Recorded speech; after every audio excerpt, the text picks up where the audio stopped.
सभी श्री हरि विष्णु भक्तों को नमस्कार। स्वागत है अनुकरणीय सनातन पर। आज मैं आपको कार्तिक मास महात्म्य कथा अध्याय 19, 20, 21 सुनाने जा रही हूँ। आइए श्रवण करते हैं पावन कथा। सभी बोलें श्री हरि विष्णु भगवान की जय। श्रीमन्नारायण नारायण हरि हरि, भजमन नारायण नारायण हरि हरि। राजा पृथु ने पूछा, हे नारद जी, अब आप यह कहिए कि भगवान श्री हरि विष्णु जी ने वहां जाकर क्या किया तथा जलंधर की पत्नी का पतिव्रत किस प्रकार भ्रष्ट हुआ। नारद जी बोले, जलंधर के नगर में जाकर श्री हरि विष्णु जी ने उसकी पतिव्रता स्त्री वृंदा का पतिव्रत धर्म भंग करने का विचार किया और उसके नगर के उद्यान में जाकर ठहर गए। रात में उसको स्वप्न में दिखाई दिए।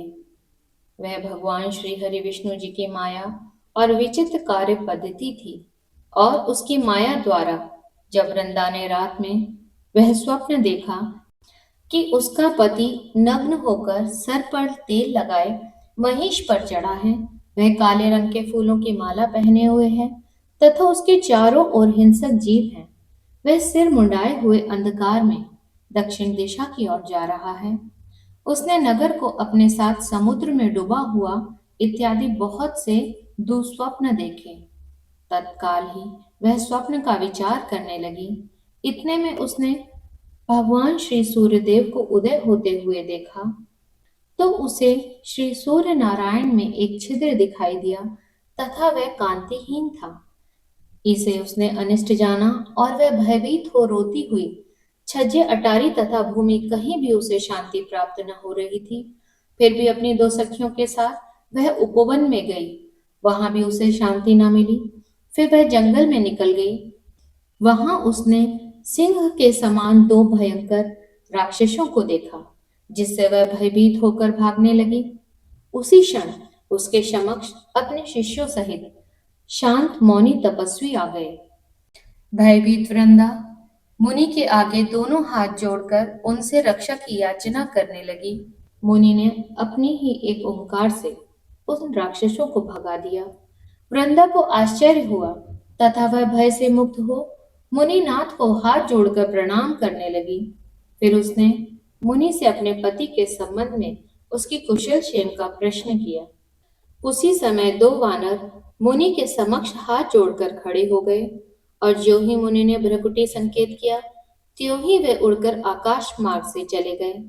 फिर जलंधर का सिर और धड़ लिए हुए मुनि के समक्ष आ गए तथा अपने पति को मृत हुआ जानकर वृंदा मूर्छित हो पृथ्वी पर गिर पड़ी और अनेक प्रकार से दारुण विलाप करने लगी। उसके पश्चात उस मुनि से उसने कहा, हे कृपानिधि, आप मेरे इस पति को जीवित कर दीजिए। पतिव्रता दैत्य पत्नी ऐसा कहकर दुखी श्वासों को छोड़कर मुनीश्वर के चरणों में जा गिरी। तब मुनीश्वर ने कहा, यह भगवान शिवजी द्वारा युद्ध में मारा गया है, जीवित नहीं हो सकता, क्योंकि जिसे भगवान शिव मार देते हैं वह कभी भी जीवित नहीं हो सकता। परंतु शरणागत की रक्षा करना सनातन धर्म है, इसी कारण मैं कृपा करके इसे जिलाए देता हूँ। नारद जी ने आगे कहा, वह मुनि साक्षात श्री हरि विष्णु जी ही थे जिन्होंने यह सब माया फैला रखी थी। वह वृंदा के पति को जीवित करके अंतर्ध्यान हो गए।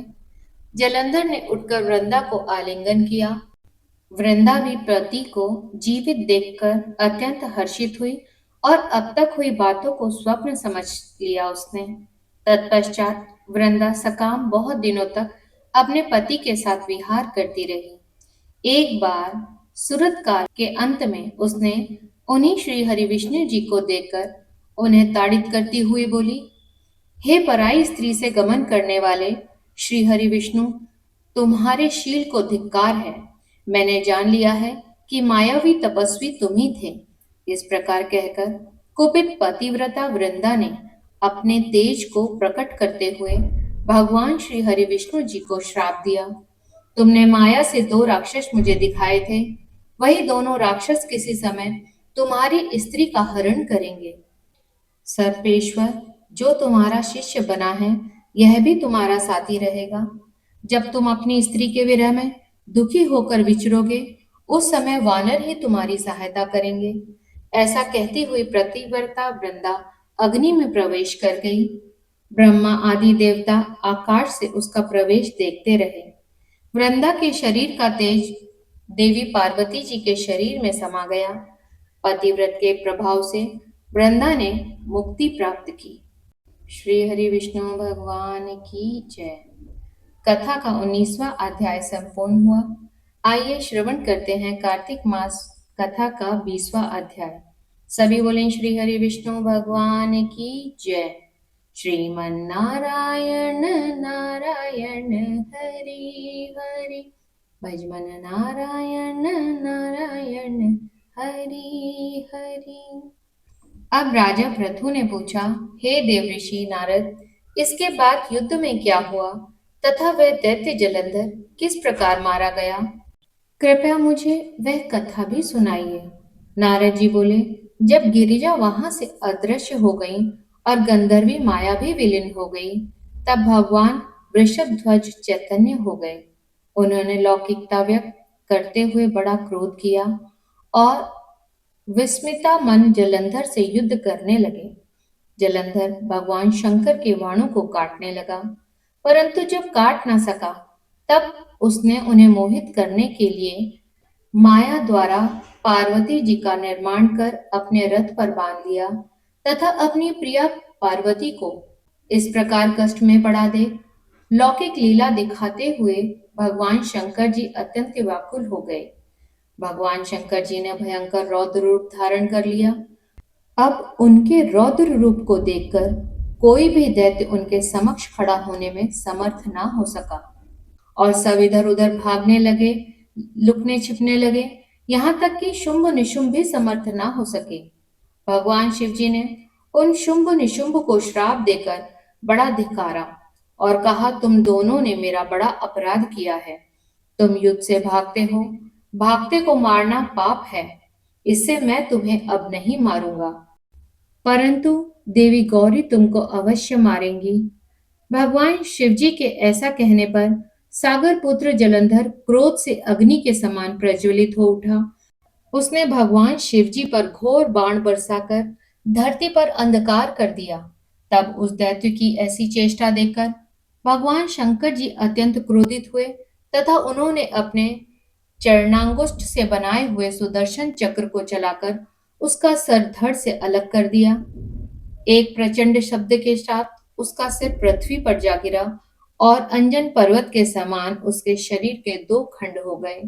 उसके रुधिर से संग्राम भूमि व्याप्त हो गई। भगवान शिवाज्ञा से उसका रक्त और मांस महारौरव में जाकर रक्त का कुंड हो गया तथा उसके शरीर का तेज निकलकर भगवान शंकर जी में वैसे ही प्रवेश कर गया जैसे वृंदा का तेज देवी गौरी के शरीर में प्रविष्ट हुआ था। जलंधर को मरा देखकर देवता और सब गंधर्व प्रसन्न हो गए। सभी बोले श्री हरि विष्णु भगवान की जय। कथा का 20वां अध्याय संपन्न हुआ। आइए श्रवण करते हैं कथा के 21वें अध्याय का वृतांत। सभी बोले श्री हरि विष्णु भगवान की जय। श्रीमन नारायण नारायण हरि हरि, भजमन नारायण नारायण हरि हरि। अब ब्रह्मा आदि देवता नतमस्तक होकर भगवान शिव जी की स्तुति करने लगे। वे बोले, हे देवादिदेव, आप प्रकृति से परे पार ब्रह्म और परमेश्वर हैं। आप निर्गुण, निर्विकार व सबके ईश्वर होकर भी नित्य अनेक प्रकार के कर्मों को करते हैं।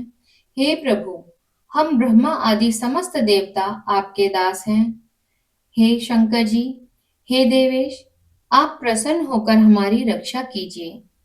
हे भगवान भोलेनाथ जी, हम आपकी प्रजा हैं तथा हम सदैव आपकी शरण में रहते हैं। नारद जी राजा पृथु से बोले, जब इस प्रकार ब्रह्मा आदि समस्त देवताओं एवं मुनियों ने भगवान शंकर जी की अनेक प्रकार से स्तुति और आराधना की, उनके चरण कमलों का ध्यान किया। तब भगवान शिवजी देवताओं को वरदान देकर वहीं अंतर्ध्यान हो गए। उसके पश्चात भगवान शिवजी का यशोगान करते हुए सभी देवता प्रसन्न होकर अपने अपने लोक को चले गए। भगवान शंकर जी के साथ सागर पुत्र जलंधर का युद्ध चरित्र पुण्य प्रदान करने वाला तथा समस्त पापों को नष्ट करने वाला बना। यह सभी सुखदायक और भगवान शिव को भी आनंददायक है। इन दोनों आख्यानों को पढ़ने एवं सुनने वाला समस्त सुखों को भोगकर अंत में अमर पद को प्राप्त करता है। सभी बोलें श्री हरि विष्णु भगवान की जय। कथा का 21वां अध्याय संपन्न हुआ। कल प्रातःकाल आप सभी अगले अध्याय की कथा का श्रवण करेंगे। सभी बोलें श्री हरि विष्णु भगवान की जय। श्रीमन्नारायण नारायण हरि हरि, भजमन नारायण नारायण हरि हरि। आप सभी का इस कथा को सुनने के लिए धन्यवाद।